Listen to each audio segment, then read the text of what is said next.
ఆ చచ్చిపోయిన శవం మాకెందుకు, చెక్క మీద ఉన్న శవం మాకెందుకు? అరే పాగల్ బేవఖూఫ్ నీచ్ కమీనే కుత్తే, యేసయ్య శవం కాదురా, మూడవ నాడు తిరిగి లేచాడు చెబుతున్నాం. చెవులు దొబ్బేసిన నీకు వినపడ్డలేదు నీకు?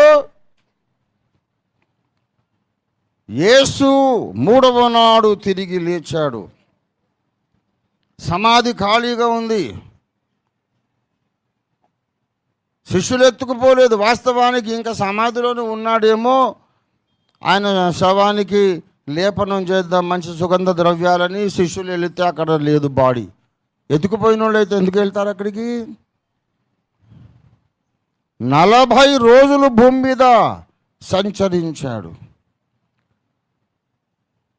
500 మందిని పిలుచుకొని వాళ్ళందరూ చూస్తుండగా యేసు ఆరోహణమయ్యాడు.